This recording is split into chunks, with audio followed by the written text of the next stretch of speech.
c'est un grand plaisir de vous avoir avec nous, mais aussi les présidents des conseils régionaux sont avec nous ici. Donc, les 5 régions sont représentées. Donc, je vous dis merci d'être là. Merci à l'ensemble de responsables d'Arta aussi, de la région d'Arta, qui nous accueillent ici. Cette année, on a choisi ici. Dans les années suivantes, peut-être on va tourner. Donc, merci aux autres responsables qui sont avec nous ici, non seulement du ministère, mais aussi des associations, des experts. Et donc, aujourd'hui, c'est un plaisir d'être ensemble ici pour lancer cette étape, ou bien on peut dire cette partie qu'on a voulu mettre au sein des activités estivales 2022, qu'on avait démarré l'année dernière. Alors, on avait l'année dernière mis en valeur les danses folkloriques et d'autres, et beaucoup ont exprimé, on peut dire, le vœu que ça se renouvelle. Donc, c'est pour ça qu'on veut vraiment pérenniser, que le département veut pérenniser les activités estivales. Sauf que la partie que nous lançons aujourd'hui est la partie la plus importante.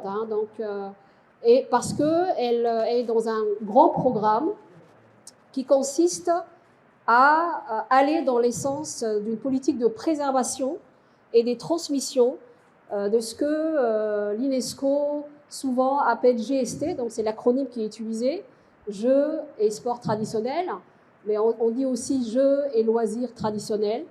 Ce sont des occupations qui ont pour objectif d'occuper, mais en même temps d'éduquer et de transmettre nos identités, on peut dire culturelles et traditionnelles.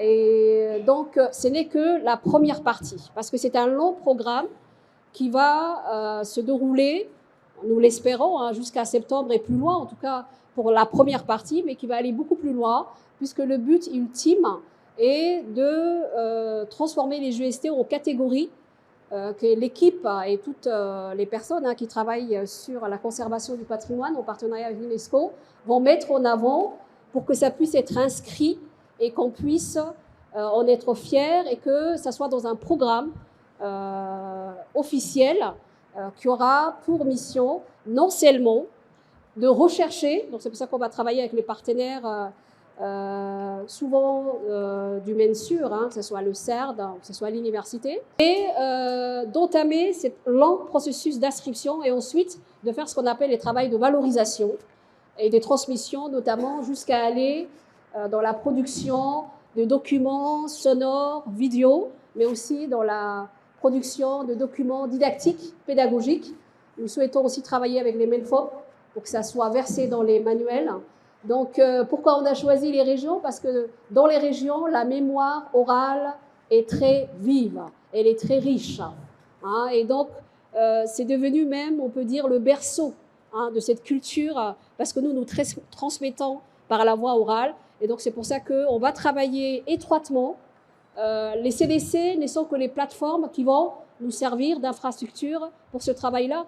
Mais on va travailler avec les préfets, on va travailler avec le président des conseils régionaux, on va travailler avec les élus locaux, on va travailler avec les usagers, les populations, les sociétés, pour que ce travail de transcription, conservation et transmission de jeux et sports traditionnels puisse être légué à la jeunesse.